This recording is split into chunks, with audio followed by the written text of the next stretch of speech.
Hello. রথের আগের দিন গেছিলাম বড় মামার বাড়ি। হঠাৎই শুক্রবার দিন সকালবেলা মৌদি ফোন করলো, ঠিক 10টা সাড়ে 10টা নাগাদ। বললো আমি বাড়ি যাচ্ছি, তুইও চলে আয়, দেখা হয়ে যাবে।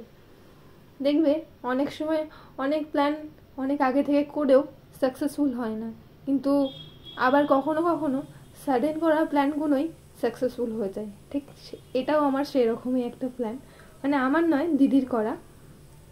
তো দিদি যেমন বলেছে ব্যাস চলে গেছি ঘুরতে। আর ট্রেন জার্নি তো আমার হেব্বি লাগে। যেতে যেতে দেখলাম এই সবুজের সিনারি, আর সাথে চাক চাক মেঘ ভেসে আসছে, আর দূরে ওই যে দেখা যাচ্ছে গম্বুজটা, ওটা হচ্ছে মায়াপুরের গম্বুজ। বাট যথারীতি আমার এখনও মায়াপুর গিয়ে ঘোরা হয়নি, ইচ্ছা আছে যাবো একবার, ঘুরবো অবশ্যই। তো বিকেল বিকেল পৌঁছে গেছিলাম। পৌঁছানোর পরেই সন্ধ্যাবেলা দিদি বললো চ একটু ঘুরে আসি বাইরে দিয়ে। তো বাইরে গেলাম, বাইরে গিয়ে বললো চ পাশেই লোকনাথ মন্দির, ওখানে ফার্স্টে যাই। লোকনাথ মন্দিরে গেছি, গিয়ে দেখি ওখানে রথ রং করে রাখা আছে, পরের দিন বেরোবে বলে। লোকনাথ মন্দিরে এই যে দিদিদের লোকনাথ বাবা, শুধু দিদিদের না আমাদের সকলেরই লোকনাথ বাবা, খুবই জাগ্রত ইনি। এখানে খুব ধুমধামের সাথে লোকনাথ বাবাকে পুজো করা হয়। লোকনাথ বাবার পাশেই রয়েছিল জগন্নাথ বলরাম সুভদ্রা, কিন্তু সেটা আমার নেওয়া হয়নি এই ভিডিও ক্লিপে। এই যে আমি আর আমার মৌদি মজা করতে বেরিয়েছি সন্ধ্যাবেলায়। তো কি এই যে আমরা, তারপরেই দিদি বলল চ একটু মার্কেটিং করে আসি। তো গেছিলাম একটু জামা প্যান্ট কিনতে। যে দুটো পছন্দ হয়েছিল তার মধ্যে একটা ফিটিংস না হওয়ার জন্য ফেরত দিয়ে দেওয়া হয়েছে। আর তারপরে ওখান থেকে যাওয়ার পর দিদি বললো চ একটু ভুরুটা প্লাগ করে আসি। তো গেছে, দেখো ভুরু প্লাগ করছে। ভুরু প্লাগ করতে গিয়ে এই যে রায় বিরক্ত হয়েই যাচ্ছে, মা বাড়ি চলো বাড়ি চলো করে যাচ্ছে, আর এখানে তো জিভ ভেঙিয়ে দিল।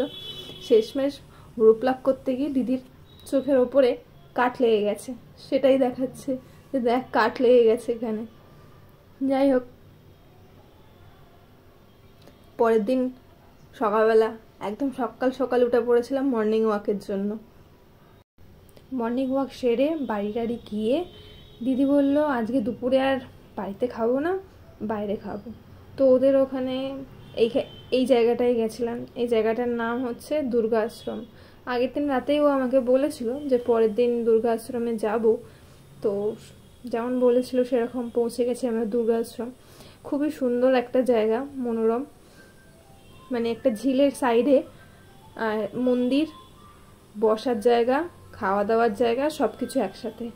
খুবই সুন্দর চারিদিকের অ্যাম্বিয়েন্সটা, দাঁড়াও দেখাচ্ছি। আর খাওয়া দাওয়ায় ছিল অঢেল মেনু। আমরা নিয়েছিলাম ভেজ থালি। আমি এখন বলে বোঝাতে পারবো না সেই থালিতে কত কিছু ছিল। আমি একদিনে তো অত কিছু খাই না, বাট সেদিনে ওই অত কিছু একসাথে খেয়ে আমার অবস্থা হয়ে গেছিলো খারাপ, মানে আর কিছু খেতেই পাচ্ছি না পরে, মানে এত পেট ওভারলোড হয়ে গেছিলো।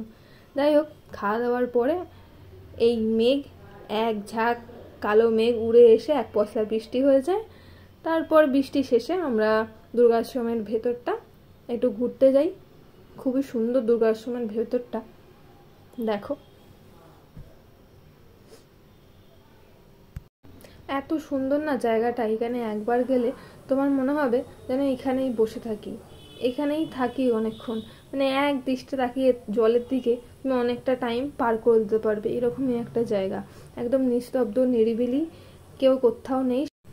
সামনে তুমি যেদিকেই তাকাবে জল আর সবুজের আনাগোনা, আর ওপরের দিকে তো দেখতেই পাচ্ছ এরকম নীল সাদা মোড়া পুরো আকাশ, খুবই সুন্দর। আর আমরা খেতে বসেছিলাম ওই যে ওইখানটা, ওই দূরের ওইখানটা। এত সুন্দর না জায়গাটা, মানে বলে বোঝানো যাবে না। দেখো, বলে বোঝানো আর গিয়ে নিজে থেকে একদম এক্সপিরিয়েন্স করা দুটো তো আলাদাই ব্যাপার না। তো সেখানে যতক্ষণ না গিয়ে তুমি পৌঁছে সেই জায়গাটা উপভোগ করছো, তুমি সেইটা বুঝতে পারবে না ফিলটা কীরকম। তো আমার ক্ষেত্রেও তাই, অতটা বলে বোঝানো আমার পক্ষে এই জায়গাটার, মানে কি বলবো, এক্সপিরিয়েন্সটা সম্ভব নয়। মানে ওখানে যারা গেছে, মানে ওখানে যদি যাও তাহলেই তুমি একমাত্র ফিল করতে পারো জায়গাটা, মানে এত মনোরম না, বলে বোঝানো যাবে না সত্যি। তারপর তুমি ওদিকে যেদিকেই তাকাবে দেখতে পাবে বিভিন্ন রকম ফুলের গাছ, মানে কি গাছ নেই ওখানে, নাকচম্পা থেকে শুরু করে এই কাটা মুকুট গাছ, মানে বিভিন্ন রকম, আর শুধু এক রকমের কাটা মুকুট নয়, মানে বিভিন্ন রঙের ভ্যারাইটি আছে। তারপরে দেখো এরকম পদ্মটাও না এখানে আবার এরকম গামলার মধ্যে চাষ করা হয়েছে। তারপরে আরও সুন্দর সুন্দর গাছ আছে, যেমন ওই বোগেনভেলিয়া, তারপরে মধুমালতী, তারপরে আরও অনেক কিছু গাছ, ঝাউ গাছ, মানে অর্ধেকের তো নামই জানি না, এত সুন্দর সুন্দর সব। শুধু যে এখানে ফুল গাছ দিয়ে সাজানো তা নয়, আগেই দেখলে ওখানে একটা শিবলিঙ্গও আছে খুব সুন্দর। তারপর দুর্গা আশ্রমের ভেতরে দুর্গা মায়ের যে মেন জায়গাটা সেটাও খুবই সুন্দর। আর এই যে লাস্ট আমরা বেরিয়ে যাচ্ছি, এবার আর থাকবো না, কারণ আবারও মেঘ ধেয়ে আসছে, এখন যদি আরও থাকতে যাই তো বাড়ি ফিরতে গিয়ে নিশ্চয়ই ভিজে যাব। তো যাওয়ার সময় দিদির পছন্দ হয়ে যায় এই নীল ফুলের গাছটা, তো এখানে দিদি ফুলের বীজ খুঁজতে থাকে, কিন্তু ব্যাড লাক, একটা বীজও পাওয়া যায়নি। আর এখানে রায়বুড়ির পছন্দ হয়ে যাওয়ায় উনি টপাটপ দুটো ফুল ছিঁড়ে কানে দিয়ে দিয়েছে। তো চলো আজ তো এখান থেকে এখন বাড়ি ফেরা যাক, তারপরে সন্ধ্যাবেলায় আবার বেরোবো। বাড়ি ঢোকার সময় একজনের বাড়ি থেকে এই দুটো ডাল আমরা নিয়েছি, বাড়িতে নিয়ে যাব, বাড়ি থেকে টবে লাগাবো ছাদে। তো সেই উদ্দেশ্যেই এখন খুব হাসাহাসি হচ্ছে আমাদের।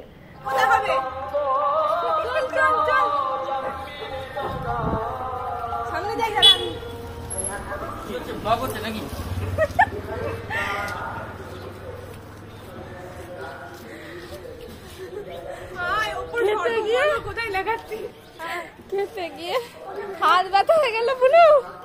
এমন ফোন ধর, বিশাল বাড়ি, আমারটা বেশি ভারী। সেদিন বিকেলে তো খুব বৃষ্টির জন্য রথ আসতেও প্রায় সন্ধ্যাই হয়ে যায়। তো সন্ধ্যাবেলায় বেরিয়েছিলাম রথ দেখতে। তো এই যে রথ এসেছে দিদিদের এখানকার। সেদিন আমরা পরপর দুটো রথ দেখে দেখো, আগে তো আমরা যখন ছোট ছিলাম নিজেদের ছোট ছোট রথ নিয়ে বেরোতাম, কিন্তু এখন তো আর সেসব হয় না। তো যখন বাড়ির সামনে দিয়ে যায় সেই রথের দড়ি ধরে একটু টানি। সেটা সেদিনকে করার পরে আমরা গেছিলাম একটু মেলায় ঘুরতে। তো আপাতত সেদিনকার মতো মেলা টেলা ঘুরে বাড়ি চলে আসি। এসে পরের দিন সকালে রাই বলে ওখানে নাকি আঁকার কম্পিটিশন হচ্ছে, তো ও সেখানে নাম দেবে। তো সেখানেই আমি আর দিদি সকাল থেকে বসেছিলাম, দেখছিলাম সবাই আঁকছে। কিছুক্ষণ পর ক্লাবের পক্ষ থেকে অ্যানাউন্স করা হলো জগন্নাথ দেবের ভোগ প্রসাদ দেওয়া হচ্ছে, আমরা যেন লাইন দিয়ে সেটা গ্রহণ করে নিই। তো যেমন বলা সেরকম আমরাও যাই, গিয়ে গ্রহণ করি জগন্নাথ দেবের টঙ্কা প্রসাদ।